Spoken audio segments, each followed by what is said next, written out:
Buenas tardes, vamos comenzando ya esta sesión última del ciclo y que está dedicada, como el nombre indica, a la justicia post-conflicto, y los compañeros han querido hacer un cierto paralelismo entre los casos de Yugoslavia y de Ucrania ahora. Pero para presentarlo de un modo más general, en los procesos de posconflicto siempre se ha acuñado ese mantra de verdad, justicia, reparación y garantías de no repetición.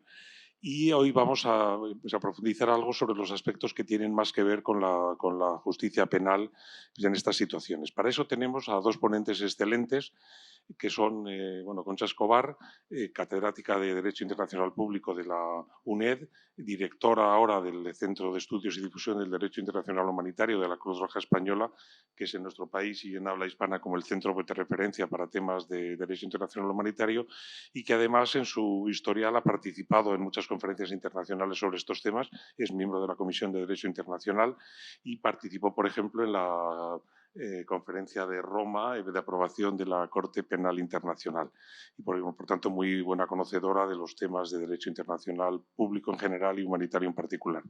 Y Esteban Beltrán, director de Amnistía Internacional de la sección española desde el año 97, pero que antes también, ya vinculado con Amnistía Internacional, ha participado en muchas misiones de verificación de derechos humanos en Centroamérica, si no recuerdo mal, en Guatemala estuviste implicado y en otros casos, y por supuesto muy buen conocedor de los temas de derechos humanos. Esteban es también profesor de varias universidades en máster sobre derechos humanos y creo que es un privilegio tenerles a los dos para comentar estos temas porque la complementariedad entre el derecho internacional humanitario y los derechos humanos es a veces poco conocida y creo que vamos a tener tiempo hoy para profundizar un poco en esto. Vamos a plantear la sesión y más, puesto por que estamos en bastante confianza, como un diálogo con ciertas preguntas donde ellos, por supuesto, pues van a intervenir y yo haré también alguna glosa como moderador inmoderable sobre los temas que vayan planteando. Bien, decía que querríamos comenzar con una cierta mirada retrospectiva. Es evidente que con la guerra de Ucrania se han vuelto a poner de moda, tal vez excesiva, en los medios de comunicación el uso de crímenes de guerra, tal. Evidente que se están cometiendo muchas atrocidades como cualquier otra guerra y que deberán ser investigadas. Pero con una cierta mirada retrospectiva, querría plantearles primero yo a Concha primero y Esteban después, desde que tras la Guerra Fría comienzan otra vez los tribunales penales internacionales ad hoc y la ex Yugoslavia, por ser ortodoxo, el de Ruanda, tal, pues se ponen en marcha al inicio de los 90. ¿Cuál es vuestra visión sobre el resultado de esos tribunales penales ad hoc y en concreto sobre el de Yugoslavia, que los compañeros de ICA tenían ese interés en hacer una cierta comparación entre ambas situaciones? Bueno, pues muchas gracias. Buenas tardes a todos y muchas gracias. Yo creo que a mí realmente me resulta muy difícil hacer una valoración de conjunto, porque el Tribunal de la Yugoslavia tiene, como siempre, luces y sombras. Pero yo creo que el Tribunal de la Yugoslavia, si por algo lo tendríamos que valorar, sería fundamentalmente por el hecho de que permitió dar un aldabonazo sobre la idea de que necesitamos una justicia penal internacional, uno, y segundo, que necesitamos un sistema de justicia penal internacional. Voy a intentar explicarlo.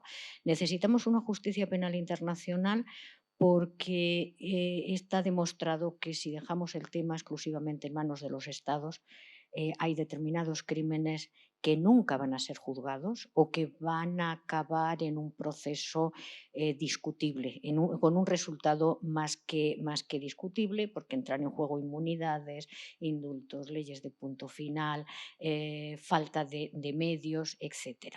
Y desde esa perspectiva yo creo que el Tribunal de la Yugoslavia permitió dar el golpe, dar el aldabonazo, llamar la atención sobre esa cuestión. Al mismo tiempo, ha permitido también poner de manifiesto que se necesita no solo un tribunal penal internacional, sino que se necesita un sistema de justicia penal internacional. Y ese sistema de justicia penal internacional va mucho más allá de un simple tribunal, e incluso aunque sea la Corte Penal Internacional. Es decir, en realidad, cuando hablamos de un sistema de justicia penal internacional a lo que me estoy refiriendo es a la necesidad de poner en marcha un mecanismo general que permita la actuación simultánea, complementaria, en la que se van de alguna manera, hablando de una forma muy coloquial, se van rellenando los huecos de las necesidades de la lucha contra la impunidad, tanto por tribunales internacionales como por tribunales internos, y que además permite definir principios comunes que se aplican tanto en el ámbito interno como en el ámbito internacional. Para mí, esa es una de las grandes aportaciones del Tribunal para la Antigua Yugoslavia. Porque, ¿qué pasó con el Tribunal de la Antigua Yugoslavia? Por un lado, se tomó la gran decisión de crear un tribunal que fue muy criticado, resolución del Consejo de Seguridad, etcétera. Se pensaba que la acción iba a ser rápida, que iba a acabar pronto, y la historia ha demostrado que no es así, que cuando estamos ante un proceso de depuración de responsabilidad penal internacional, me refiero de origen por el tipo de crímenes, la actuación de un tribunal nunca es ni inmediata, porque no puede serlo, ni se va a resolver en un periodo de tiempo corto, porque las investigaciones son muy largas, y además porque depurar, localizar a los testigos, obtener pruebas, conseguir que los acusados estén ante el tribunal no es una tarea fácil. Y yo creo que después de la Yugoslavia, mucho más que en el caso de Ruanda, el Tribunal para la Yugoslavia ha terminado sin que se hayan depurado todas las responsabilidades y ha obligado a forzar en la marcha para ese sistema de justicia penal internacional, con un mecanismo residual que se constituye después de que termina de funcionar el tribunal, y que sigue de alguna manera la historia, pero al mismo tiempo yo creo que un legado muy importante del Tribunal para la Antigua Yugoslavia es la constitución de los tribunales híbridos dentro de los sistemas nacionales. El tribunal en las salas de crímenes de guerra, en el Tribunal de Bosnia-Herzegovina, en Croacia, ahora también en Yugoslavia, en Kosovo. Yo creo que esa es una de los grandes legados. Desde un punto de vista sustantivo, claro, el Tribunal de la Antigua Yugoslavia ha permitido consolidar una jurisprudencia y unas categorías que ahora facilitan mucho el trabajo para los que han venido después. Y yo aquí me paro para no monopolizar el tiempo. ¿Cómo lo ves tú, Esteban? Bueno, hola, ¿qué tal? ¿Cómo están? Primero, para que veamos en dónde estamos ahora, hay que mirar dónde estábamos entonces. Como decía la canción, ¿qué pasaba entonces? ¿Cómo éramos entonces? ¿No? Es decir, del año 45 al año 93 no hubo justicia internacional. Es importante indicarlo, la época de la Guerra Fría. Por lo tanto, el mundo se divide en un tablero, como bien sabemos, en que gobernaban unos y gobernaban otros. Y por lo tanto, la única justicia que hubo ocasional en algunos países fue la nacional. Pero no hubo justicia internacional. Esto es importante porque fueron 50 años, más o menos, sin justicia internacional. Eso para ver un poco y en realidad la impunidad absoluta. Cuando hablamos de falta de justicia es impunidad. Entonces, en segundo lugar, yo creo que es importante el Tribunal para la Yugoslavia, efectivamente, yo creo que fue un tribunal importante, año 93. Creo que imperfecta, como todas las formas de justicia, pero muy relevante e importante. O sea, una de nuestras teorías en amnistía es que una de las razones por las cuales los conflictos armados se prolongan o se repiten en diferentes formas es la impunidad o la falta de impunidad. Por lo tanto, en la Yugoslavia era bien compleja la situación, muy difícil, muy complicada, y sin embargo, bueno, ahí siguen siendo complicada y no se resuelve en una generación o dos la tensión que hubo, pero no ha habido nuevas guerras. Esto es importante. Luego, a partir de ahí, con la SWLB se crean, efectivamente, empiezan a crearse todo un sistema que tiene un doble componente. Uno, el que mencionaba Concha, que es todo un concepto que luego veremos más tarde, de ámbito penal internacional, pero también se crea todo un sistema de jurisdicción universal, nacional. De ahí empiezan los gobiernos a que los más graves crímenes, a partir del Estatuto de la Corte Penal Internacional, etcétera, los más graves crímenes deben ser también investigados por cualquier juez en cualquier lugar del mundo. Y esto tiene sus dificultades, como bien sabemos en España, que somos una justicia, que es una justicia en la cual solo perseguimos a criminales de guerra que pasen por Mallorca de vacaciones y que sean una relación con los españoles, digamos, es nuestro concepto de justicia universal, a pesar de haber sido los pioneros en ese ámbito, que es lo triste, a pesar de ser los pioneros, pero es verdad que hay 80 países que han creado todo un sistema y lo hemos visto, por ejemplo, en acción en el caso de Siria con Alemania. Y como en el caso de Siria con Alemania, pues perpetradores, torturadores, han comparecido ante los tribunales alemanes y han sido procesados. Por lo tanto, me parece que, en realidad, viendo en perspectiva, en los últimos 30 años, el avance ha sido sustancial, a pesar de las dificultades. Como decía Concha, para lo que sirvió tal vez el Tribunal de la Yugoslavia tras esos 50 años de gran impunidad fue para popularizar los temas de justicia penal internacional y eso, digamos, preparó el caldo de cultivo para la aprobación de la Corte Penal Internacional y del Estatuto de Roma. Tú que estuviste allí, ¿cómo ves eso?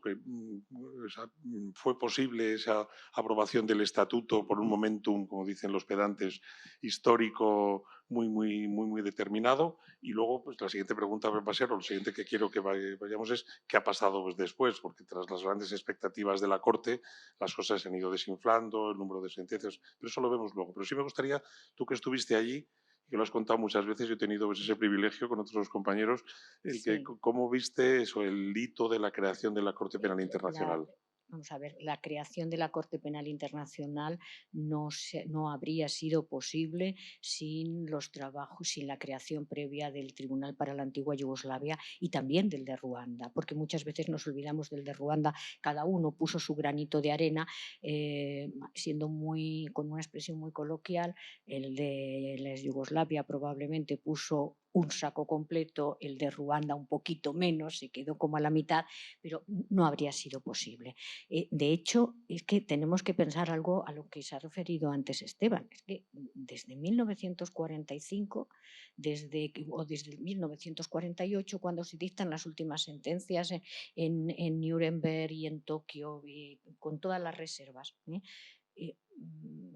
no se había hecho ningún ejercicio, o miento, se había intentado crear un Tribunal Penal Internacional desde 1947.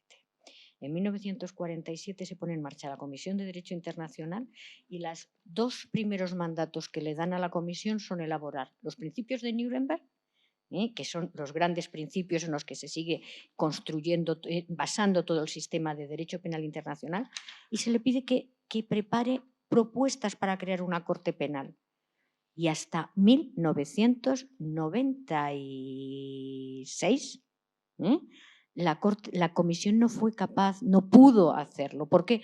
Bueno, pues porque se habían producido estaba la Guerra Fría, habían cambiado los intereses, pero el hecho de que se constituyera la guerra en Yugoslavia, que fue un ejercicio, yo creo, traumático para la comunidad internacional, inmediatamente después Ruanda, y la creación de dos tribunales que han sido, como muy bien decías, esenciales para sobre todo el de Yugoslavia, para la vida posterior, fueron el origen de la Corte Penal. Es decir, que solo después de constituir Yugoslavia, la Asamblea General pone en marcha todo el mecanismo. Y en aquel momento yo creo que yo tengo que ser muy sincera. Yo creo que todos los que estábamos en Roma en aquella ocasión, fue un privilegio para todos nosotros, teníamos muy serias dudas de que el estatuto se fuera a aprobar. Pero se aprobó, y se aprobó en un tiempo récord, y se aprobó en buena medida porque teníamos detrás la presión del Tribunal de la Antigua Yugoslavia y la experiencia del Tribunal de la Antigua Yugoslavia.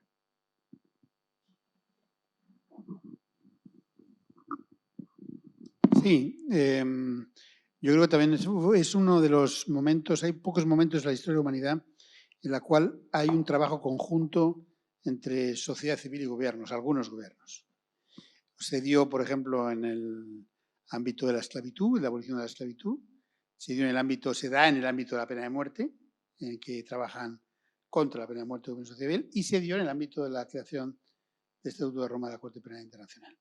Yo creo que ese momento de sociedad civil con algunos gobiernos importante para su creación, ¿no? Y yo creo que es un paso muy importante que además, bueno, luego hablaremos un poco, no me quiero ir metiendo poco a poco, pero luego hablaremos de un poco cómo lo analizamos, ¿no? Pero que tiene sus dificultades, ¿no? De la parte de la Corte Penal Internacional, pero estábamos hablando ahora mismo de 123 estados que lo han ratificado. Hay algunos que se han retirado, pero son muy concretos, ¿no? Estaba mirando aquí, Burundi y Filipinas, los únicos que, por ejemplo, se han retirado del Estatuto de la Corte Penal Internacional, pero en general. Lo que pasa es que sigue teniendo poderosos enemigos. La Corte Penal Internacional, en realidad, no es la Corte Penal Internacional, lo que tiene poderosos enemigos es el concepto de justicia universal. Esta es la jurisdicción universal, ¿no? El que tiene. Pero a mí me parece que la Corte Penal Internacional es un hito importante que solo se pudo crear por ese empuje de gobiernos y sociedad civil en un contexto en el que caía la Unión Soviética en el que predominaba ese freno que fue entre las dos grandes zonas del mundo durante tantos años, pues ya no estaba vigente. Creo que fue una gran oportunidad y se creó y fue importante y ha sido importante. Ahora, luego, hablaremos de sus dificultades y de sus retos, ¿no? Pero tirando de ese hilo, Esteban, como decía también antes Concha, se crea un sistema penal internacional en el que la Corte es uno de los pilares, pero también se ha potenciado, como tú decías antes, los temas pues, de jurisdicción penal universal. Nuestro país, como tú bien citabas, pues fue modélico en eso, se abrieron varias causas. ¿Por qué eso en países como el nuestro las fuerzas políticas fueron restringiendo cada vez más los temas tras el caso Pinochet y todo aquello, pues donde España fue muy conocido? Bueno, porque eso ha ido luego a la baja y las propias Cortes españolas aprobaron dos reformas de marcha atrás de jurisdicción penal internacional. En mi opinión es muy sencillo. Esto puedes hacer un análisis estratégico, pero es muy sencillo. Por primera vez se vio, con el caso Pinochet y otros, y todo lo que iba, que el tema de la justicia universal era justicia. Y gente era detenida, gente era llamada a comparecer ante los tribunales, y eso que nunca había sido así. No sé si vosotros cuando estudiáis Derecho, pero yo cuando estudiaba Derecho, los que defendían, hablaban de que esto de la justicia universal no era nada, que en realidad lo que era importante era el derecho penal nacional. Pues ahí se vio que de repente, oye, pues hay gente, la Yugoslavia, oye, hay gente que comparece, oye, hay gente, después en el caso Pinochet, ¿no? Entonces ¿qué pasó? Bueno, pues directamente, pues a medida que fueron llamando y investigando los jueces españoles, pues los políticos españoles y los gobiernos de turno fueron haciéndose mucho más sensibles a las presiones. Vamos, no invento nada. China y Israel son los culpables de que no tengamos la jurisdicción universal que debemos tener en estos momentos.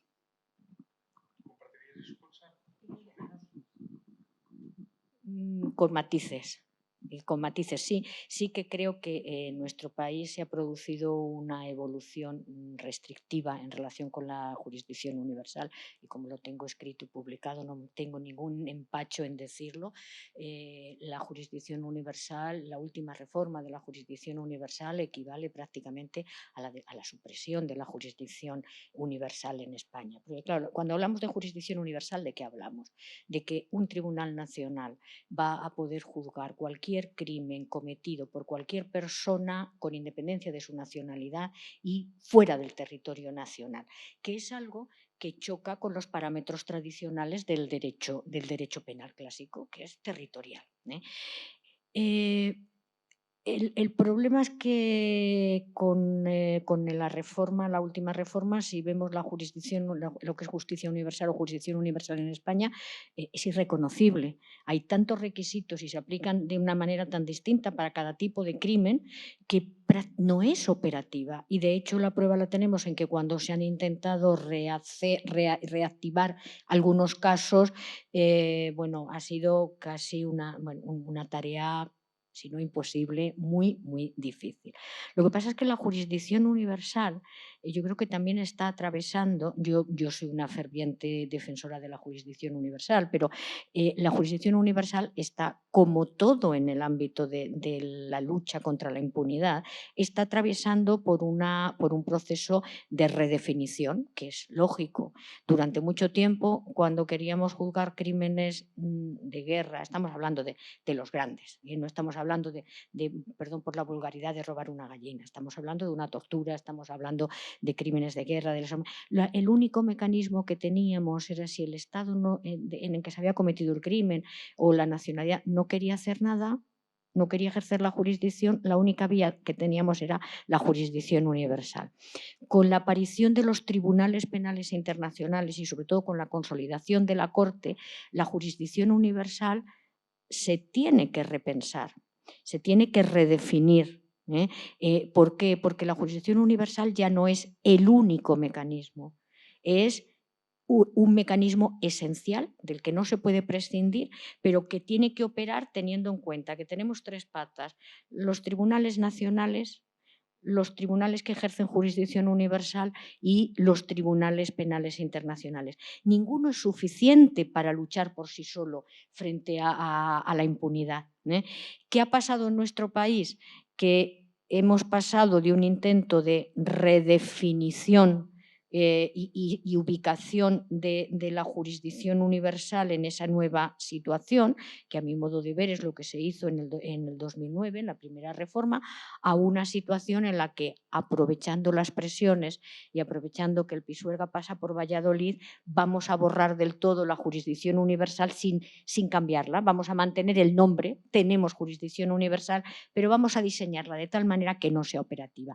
¿Y eso a qué se debe? Realmente a las presiones que vienen desde fuera, pero no somos los únicos que hemos pasado por esa situación. Por esa situación ha pasado Bélgica, que fue mucho más restrictivo que nosotros en la primera reforma de la jurisdicción, es mucho más restrictivo que nuestra reforma del 2009, ha pasado en Alemania. Lo que pasa es que el Tribunal Federal Alemán ha dado un vuelco con las últimas sentencias en el caso de Suecia. Por eso yo decía antes que el gran legado de la antigua Yugoslavia, del Tribunal de la antigua Yugoslavia, es haber ha dado el primer paso para construir un sistema de justicia penal internacional en el que tenemos que convivir y hacer que esos tres mecanismos, el sistema tradicional territorial, el sistema de la justicia universal y el sistema de los tribunales penales internacionales, se coordinen y funcionen en la misma dirección, y que no se vea una competencia entre tribunales, porque eso al final no funciona. Muchas gracias. Vamos, antes de pasar al tema de Ucrania y cómo eso ya se habla no solo de, como dice el título de la conferencia, de una justicia post-conflicto, sino de ver en tiempo real atrocidades, posibles crímenes de guerra. Sí me gustaría, y vigilando con la idea que tú dabas antes de un sistema pues, de justicia tanto nacional como internacional, conocer vuestra reflexión sobre hasta qué punto la justicia, pues sobre todo la nacional, en ciertos casos, como el de Yugoslavia, tú lo citabas antes también, ha podido favorecer una cierta reconciliación eso que en otros países, en Colombia ahora se habla de la justicia transicional, pues esos mecanismos más de justicia interna, post-conflicto o post-bélica, pueden tener, junto al combate de la impunidad, que por supuesto tienen, eso de favorecer más una cierta reconciliación, un cierto cambio en las propias formas de relacionarse de los que fueron contendientes. ¿Cuál sería vuestra reflexión, sobre todo desde Amnistía, porque seguís casos como el de Colombia también, con la justicia, con la Jurisdicción Especial para la Paz o fenómenos de este tipo? O sea, nosotros somos partidarios de intentar no poner adjetivos a la justicia porque comienzan los problemas. Entonces, ¿qué significa una justicia transicional? Porque ahí están los tres elementos que juegan cuando no se quiere que haya impunidad. Hay países donde la impunidad es absoluta, pero donde no se quiere que haya impunidad juegan los tres conceptos, ¿no? De verdad, de reparación y de justicia. Entonces, la justicia transicional, entendida como la que se ha dado en algunos países, por ejemplo, de América en los últimos años, es una justicia basada en la verdad, en que la verdad es el elemento fundamental y la justicia es el elemento marginal y la reparación, pues, medio pensionista. Reparación, reconocimiento, en fin. Entonces, es interesante esa justicia transicional porque yo a mí me pregunto, ¿transicional a dónde? ¿A dónde transita la justicia transicional, no? O sea, hay que tener cuidado con esos conceptos. Sirve, o sea, lo que antes decía sirve para, no sé si para la reconciliación, pero por lo menos para que no haya un deterioro posterior, que no haya impunidad. Entonces hay muchos modelos, ¿no? De ese tipo, ¿no? Está el modelo de Sudáfrica, que es verdad pública y en el que los responsables, a menos que reconozcan que no son llevados ante la justicia en general, no han sido llevados ante la justicia en general. Y ha sido importante como visión pública, pero también ha tenido sus problemas luego en el país.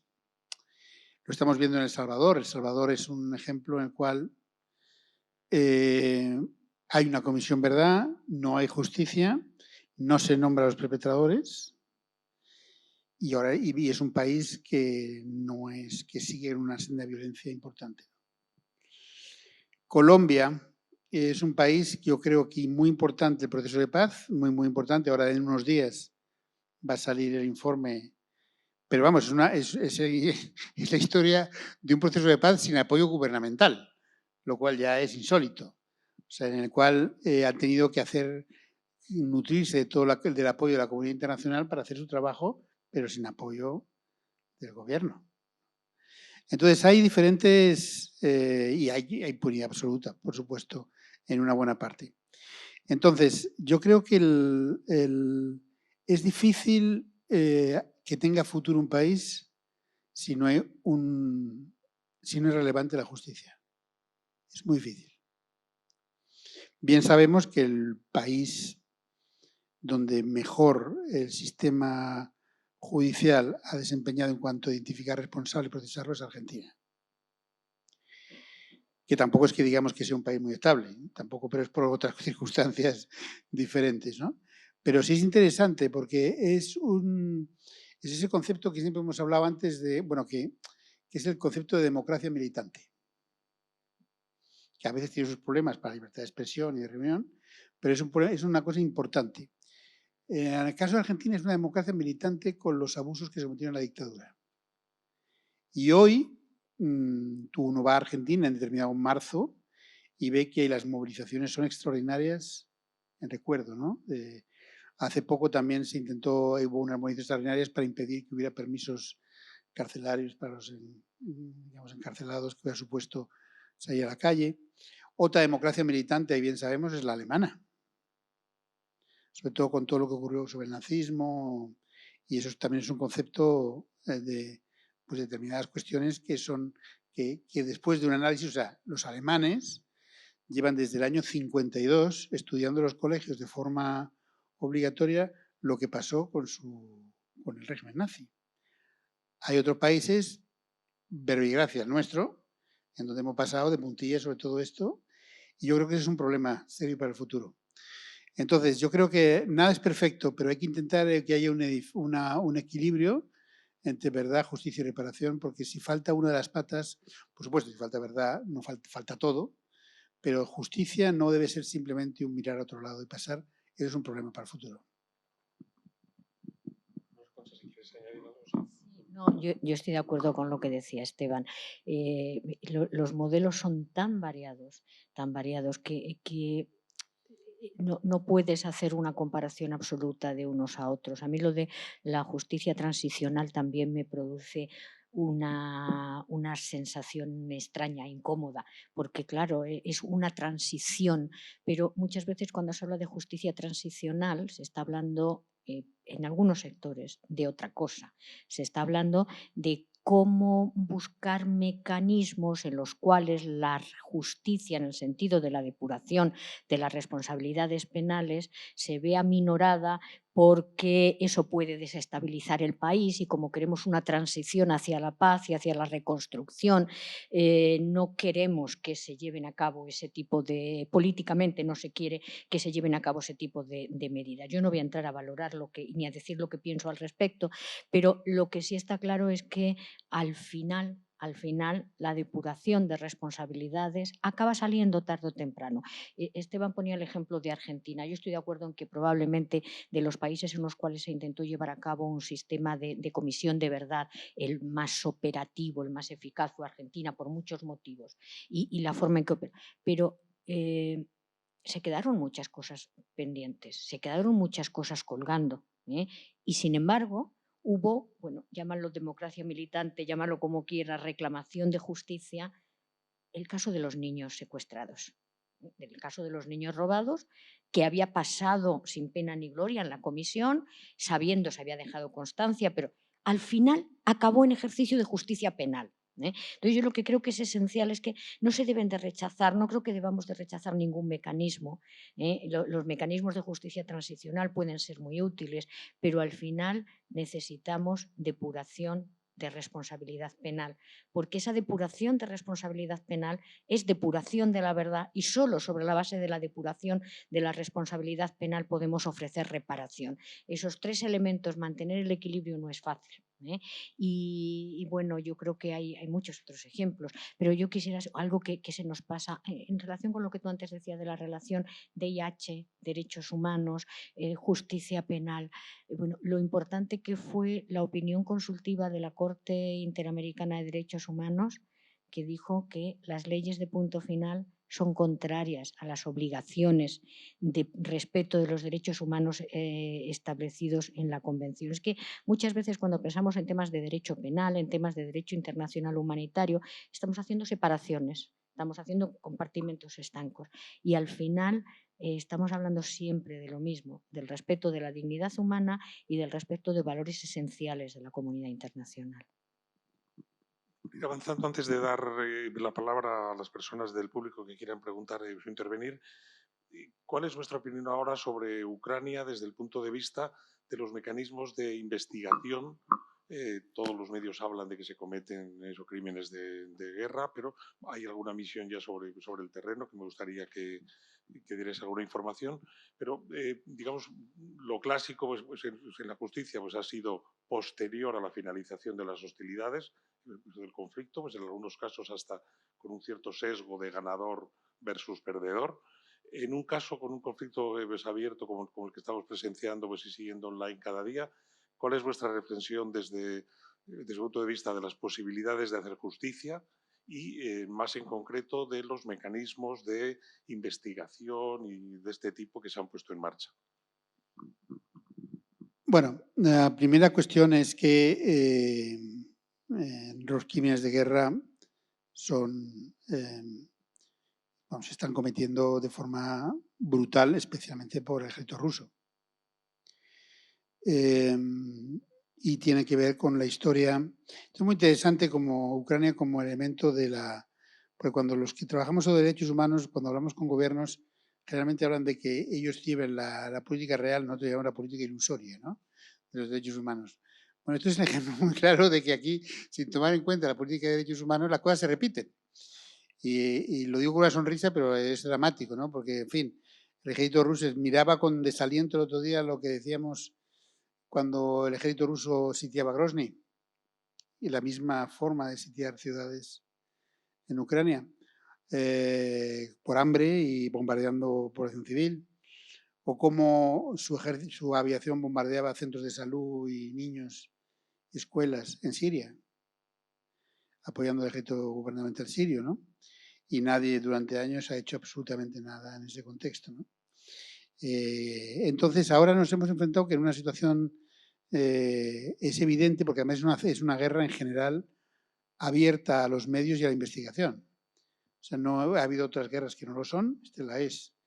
Sobre todo la parte donde está Ucrania es mucho más difícil. Por ejemplo, nosotros hemos pedido acceso al Donbass, también para investigar un poco lo que dicen los rusos que hay, que es bombardeos de población civil por parte de Ucrania, pero no han permitido a nadie el acceso al Donbass, donde están ahora mismo los rusos, ¿no? Entonces, pero lo que hemos visto son horribles. O sea, uno nunca debe acostumbrarse a esto, ¿no? O sea, Kharkov es un lugar donde se han bombardeado colas de gente buscando pan, parques infantiles, llenos de niños, en fin, un horror. Y además la forma que lo ha hecho el ejército ruso, o sea, con munición de racimo, por ejemplo, ¿no? que está prohibida y es especialmente dañina, con bombas de muy poca precisión que caen 300 metros más allá de lo que creéis que caen, con lo cual bombardeas y dañas infraestructura civil. Eso no quita que también hay elementos que han pasado en Ucrania, como por ejemplo, muchas veces el ejército ucraniano combate desde edificios civiles y eso también pone en riesgo a la población civil allá, ¿no? Entonces, realmente se están cometiendo crímenes de guerra y hay una cosa muy importante. Yo creo que esta vez la comunidad internacional, pues en relación con crímenes de guerra, ha reaccionado mucho más rápido.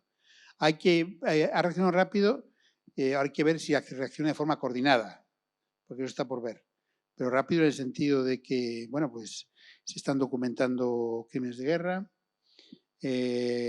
Hay 42 investigadores de la Corte Penal Internacional allá. Es importante que la Corte Penal Internacional, si no quiere profundizar en cierta visión de apoyo a las grandes potencias, sería bueno que tenga en cuenta que debe investigar también lo que ocurrió en el 2014 y 2015, porque si no, claro, Crimea, si no, además tiene un mandato, lo puede hacer, porque aunque ninguno de los dos ha firmado el Estatuto de Roma, Ucrania aceptó la jurisdicción de la Corte, con lo cual lo puede hacer perfectamente. Sí es importante, porque yo creo que eso no podemos investigar solamente lo que está ocurriendo ahora. Pero hablando ahora sobre eso, hay 42 investigadores, están las ONGs como Amnistía sobre el terreno investigando casos y mandando información a la Corte. Está también va a haber una misión de Naciones Unidas que se aprobó también para investigar crímenes de guerra y está haciéndolo la Fiscalía ucraniana. Por lo tanto, lo importante es que haya unos mismos criterios y realmente ahora mismo hay un problema, es un país en guerra, es así, y el tipo de información que está recogiendo, por ejemplo, los jueces y los fiscales de Ucrania, pues pueden dañar las pruebas para el futuro. O sea, necesitan un protocolo que esté bien claro, información relevante, formación clara. Sería bueno que ratificara el Estatuto de Roma. Porque, claro, todo el mundo llama crimen de guerra, pero sería bueno que Ucrania ratificara el Estatuto de Roma también. O sea, es otra forma también de colaborar, ¿no? Pero yo creo que esta vez hay un esfuerzo real por documentar y por señalar a algunos de los responsables. Otra cosa va a ser, y algunos han sido juzgados. El problema es que los estándares internacionales de los que han sido juzgados en Ucrania, los tribunales dejan mucho que desear en la forma de juicio justo, etcétera, etcétera. Pero yo creo que el problema que vamos a tener, obviamente, es hasta qué punto el gobierno ruso va a proteger a toda la gente que está acusada de crímenes de guerra y hasta qué punto es real la justicia más allá de los papeles y los forenses y las investigaciones. Bueno, yo creo que el caso de Ucrania es un caso paradigmático. Lo primero, ha habido una reacción, como muy bien señalabas, inmediata. Ha habido una reacción muy rápida. Los motivos, bueno, pues yo creo que son fáciles de comprender. Es territorio europeo, hay una gran difusión de la información, hay muchos intereses en la región, etcétera. Pero bueno, al margen de ello, yo creo que el hecho de que haya habido una reacción rápida ya de por sí es positivo.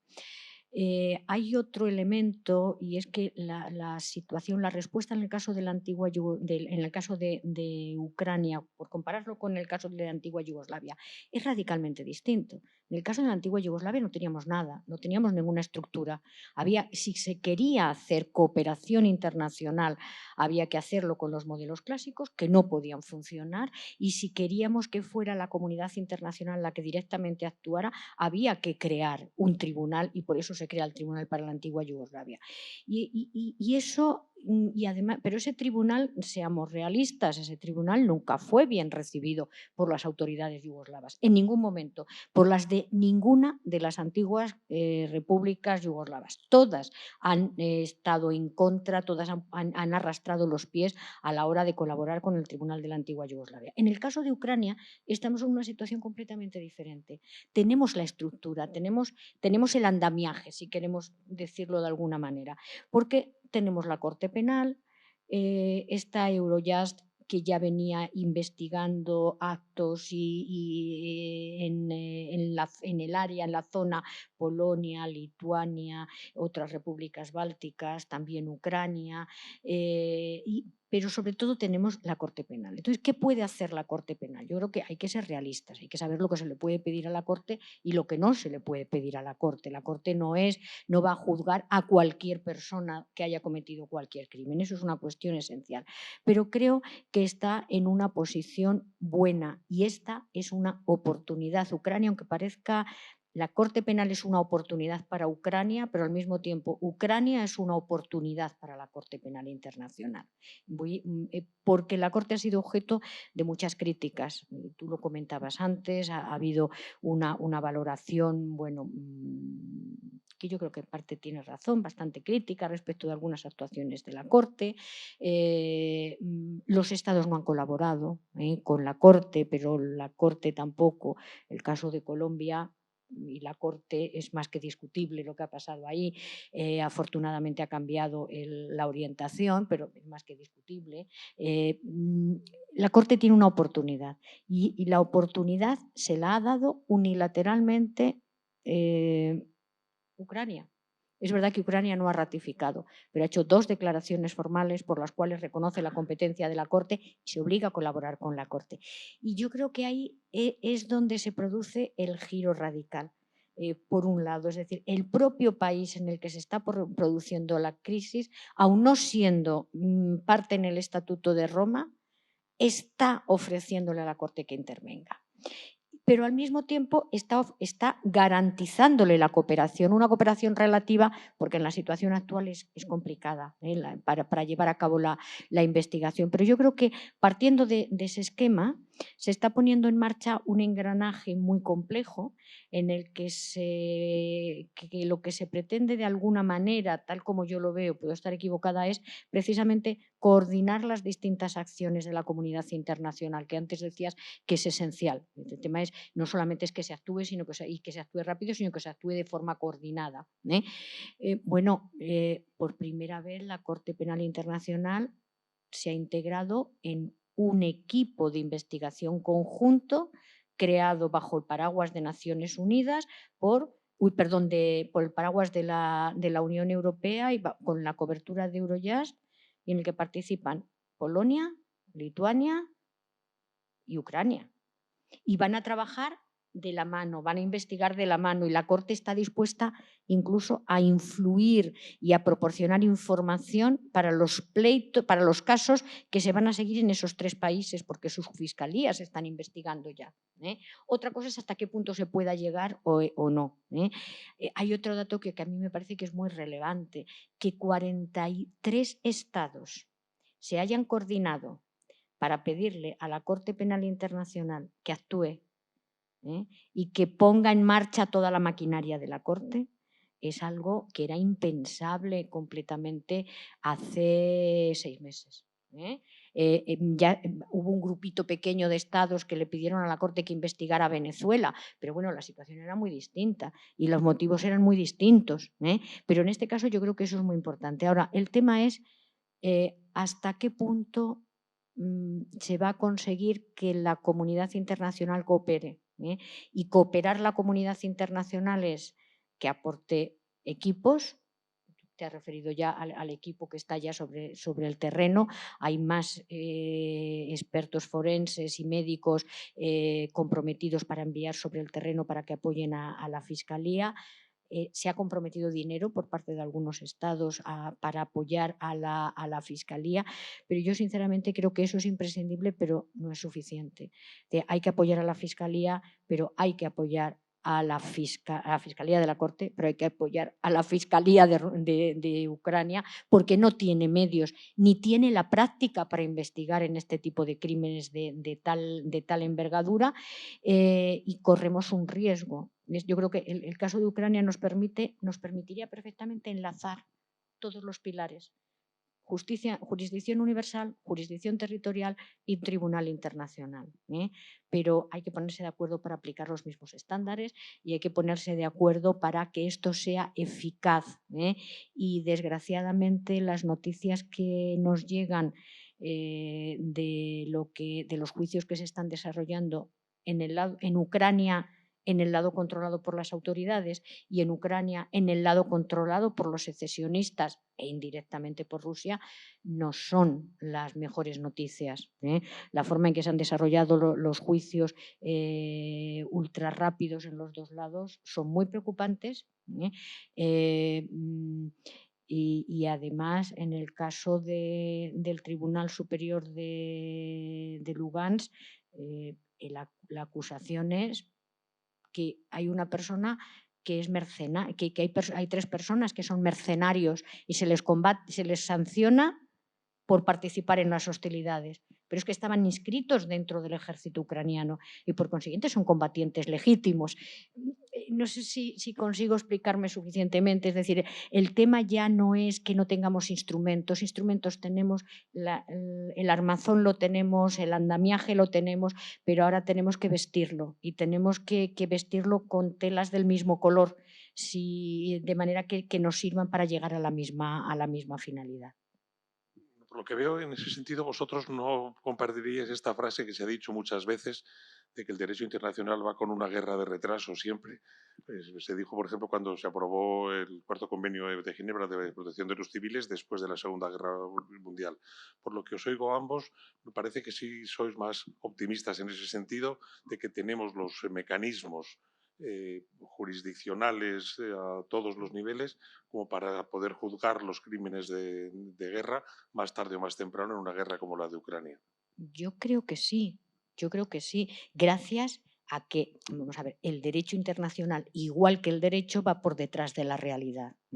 Pero afortunadamente se ha producido un cambio radical y se ha avanzado de manera muy rápida y hay un convencimiento de que es un valor de la comunidad internacional la lucha contra la impunidad. Que se va a juzgar los crímenes que se están cometiendo en Ucrania, yo no tengo ninguna duda. La duda que tengo es cuándo, con qué nivel de intensidad y hasta dónde van a llegar. Y la gran duda que tengo es en qué medida van a colaborar los estados implicados en el conflicto. Porque Ucrania está comprometida a colaborar con la Corte.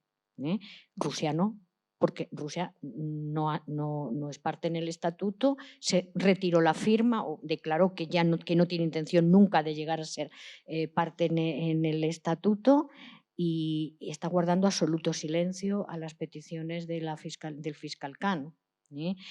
El problema va a ser la cooperación y la cooperación es vital. La Corte Penal, como cualquier institución internacional, no puede funcionar sin cooperación estatal. Bueno, y si nos vamos más allá de Ucrania, pues sí, tienes toda razón. Ese es el tema. Ucrania es donde es el caso paradigmático que decía Concha. Pero la mayoría de los conflictos armados quedan en impunidad. O sea, tampoco, no es una cuestión, además no es una cuestión de no tener los mecanismos. Hemos tenido todo tipo de mecanismos, desde los tribunales nacionales, tribunales híbridos, tribunales penal internacional, Pero aquí hay un elemento fundamental para hacer justicia y es la voluntad política de hacer justicia. Por mucho que legalmente tengamos todo un sistema, si no hay una voluntad política de hacer justicia, no avanza. Claro que la voluntad puede moverse, ¿no? Y puede haber presiones y puede conseguirse con movilización, con apoyo de otros gobiernos, pero claramente, si tú miras, y vosotros además sois especialistas en eso, miras los 34 conflictos armados que hay en todo el mundo, porque una de las razones por la cual se van repitiendo y muy pocos salen de la lista, una de las razones es porque no hay una suficiente atención de la comunidad internacional y también no hay una suficiente atención al elemento de juzgar, ¿no? A los responsables. Entonces, por eso Ucrania es un caso paradigmático, pero no, cuidado con que lo hagamos extensible a otros, ¿no? Bueno, muchas gracias. Tendríamos aún unos minutos por si hay alguna pregunta, intervención desde el selecto público. Aprovechando que están tan buenos ponentes acá, no veo muy bien si hay alguna.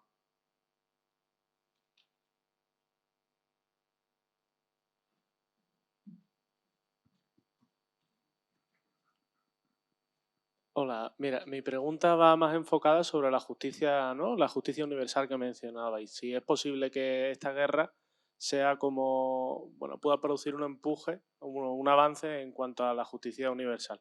A lo mejor no en España, como comentabais, ¿no? Las dos reformas que han habido que han blindado de cierta manera y han impedido que esa justicia universal sea efectiva, pero a lo mejor sí a nivel europeo. Gracias.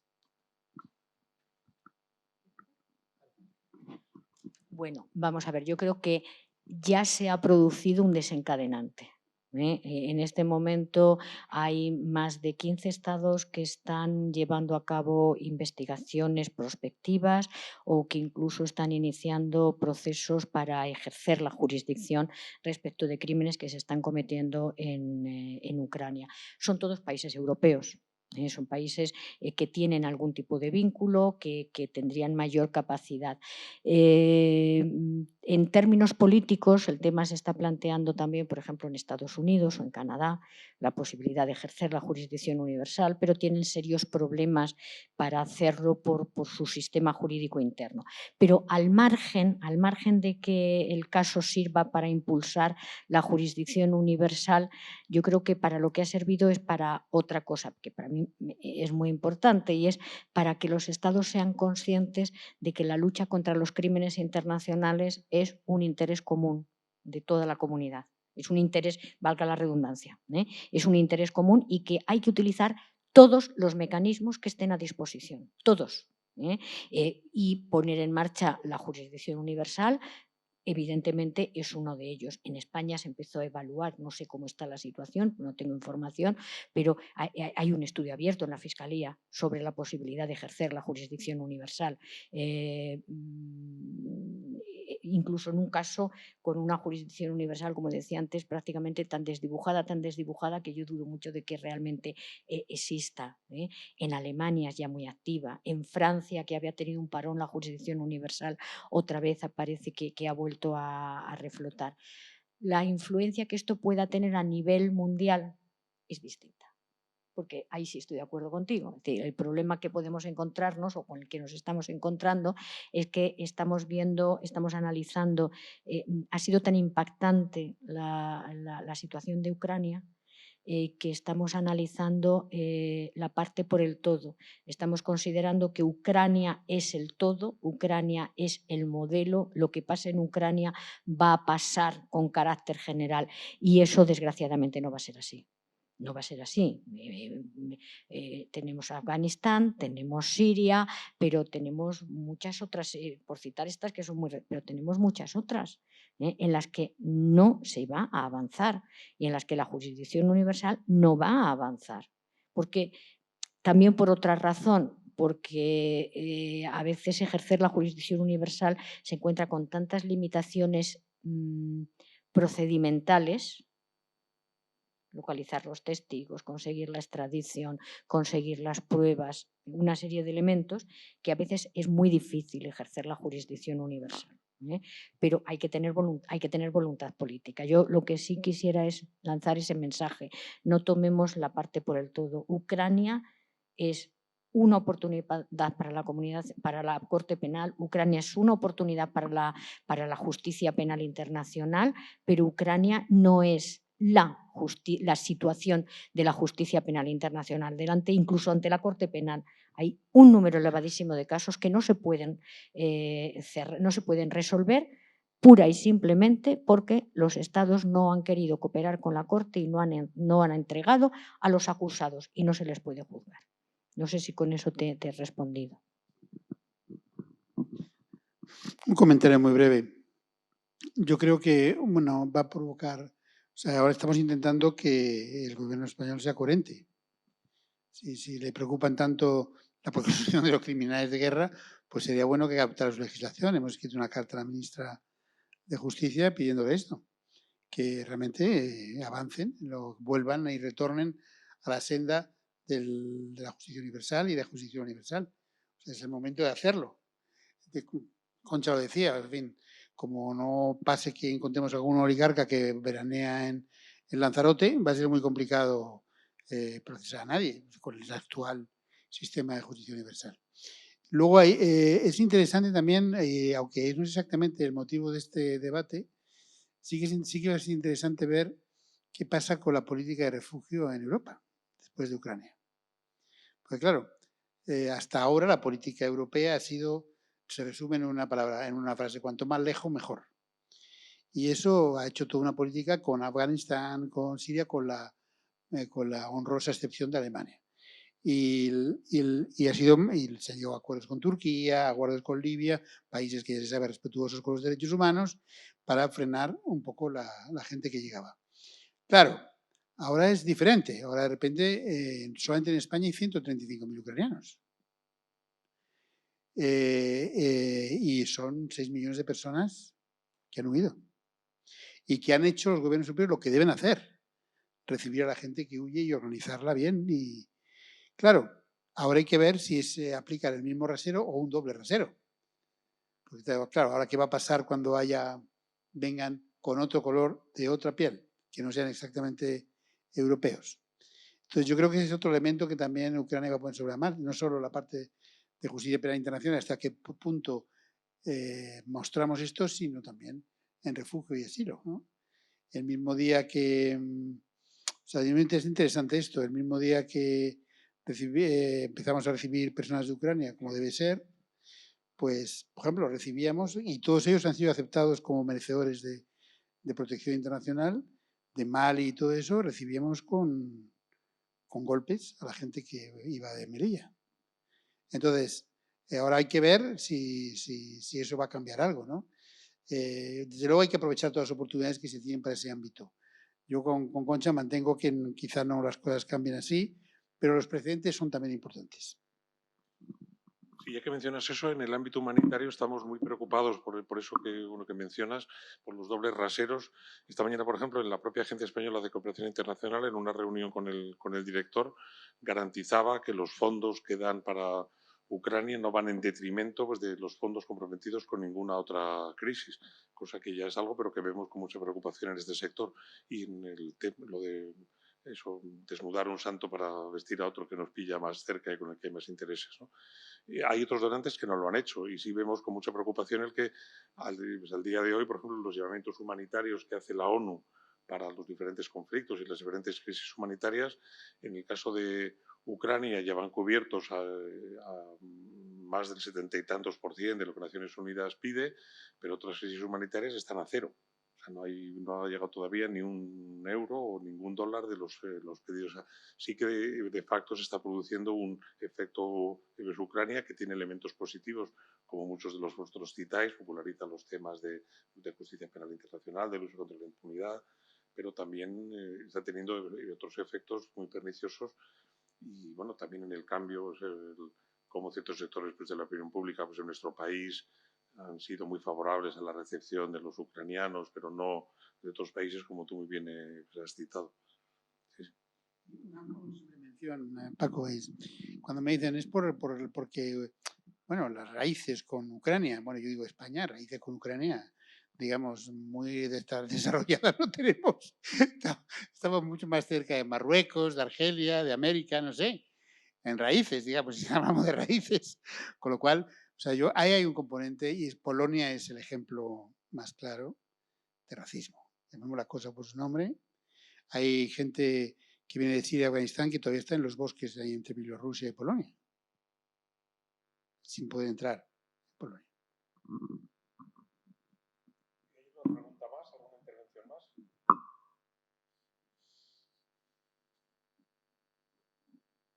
Bueno, pues muchas gracias, pero no sé si hay algo que nos hemos dejado sobre la mesa que queráis añadir. Tenemos algunos minutos. No, yo simplemente creo que deberíamos, la situación de Ucrania nos debería de hacer reflexionar sobre cómo aprovechamos las oportunidades. Los chinos tienen esa famosa frase de que una crisis es una oportunidad. Yo, conforme van pasando los años y voy siendo más mayor, voy pensando que tienen razón, como en algunas cosas, en otras no, pero en eso tienen razón. Y la crisis de Ucrania es una oportunidad, pero tendríamos que saber cómo gestionarla. Y vuelvo a lo que tú decías al principio. En tema de justicia penal internacional, ¿vamos a ir de la mano? Sí, pero acabas de decir algo que a mí me parece muy importante y es, en el caso de Ucrania, evidentemente, se va a juzgar como punto de partida. No va a pasar lo mismo en otras crisis, no va a haber justicia en otras crisis. Yo creo que la oportunidad que ofrece o que nos ofrece Ucrania no debería delimitarse a Ucrania, debería delimitarse, y estoy pensando en el tercer sector, debería de extenderse a sacar lecciones de lo que se está haciendo en Ucrania e intentar trasladarla a otros conflictos y a otras situaciones de gravísima crisis que se está produciendo, porque en el fondo hacer justicia es una cuestión de voluntad política. Por eso la justicia es un poder constitucional, porque hay una voluntad política constitucional. Eso obedece a la voluntad política, pero tú dijiste algo antes que pasó un poco por encima y que me parece que es muy importante. La voluntad política se moldea.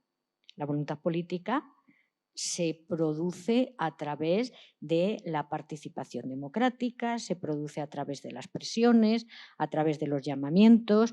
Entonces, yo creo que Ucrania nos ofrece otra oportunidad que no está vinculada solo con Ucrania, sino que también nos ofrece la oportunidad de abrir un amplio debate y de sacar rendimientos, si queremos decirlo así, a situaciones que están de alguna manera muertas y que aprovechando lo que está pasando en Ucrania se podría producir no un giro copernicano, porque nunca va a ser así, pero podría.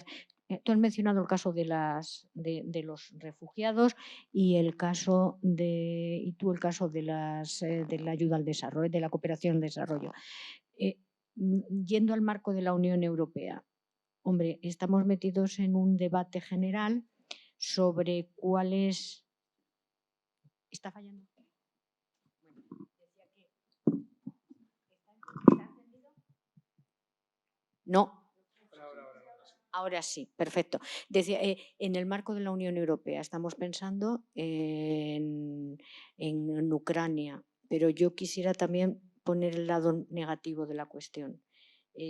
La posición que ha adoptado Polonia, la posición en relación con Ucrania, parece que ha ocultado todo el tema del Estado de Derecho, la situación de la judicatura en Ucrania, la falta de reconocimiento y en otros países del entorno. Bueno, estamos preocupándonos porque los tribunales ucranianos apliquen los parámetros del debido proceso, del juicio justo, los estándares internacionales. Y nos estamos concentrando solo en ellos. Pero estamos pensando en qué están haciendo las autoridades polacas, las autoridades húngaras, las autoridades rumanas que están recibiendo a refugiados ucranianos, porque también ahí hay una oportunidad.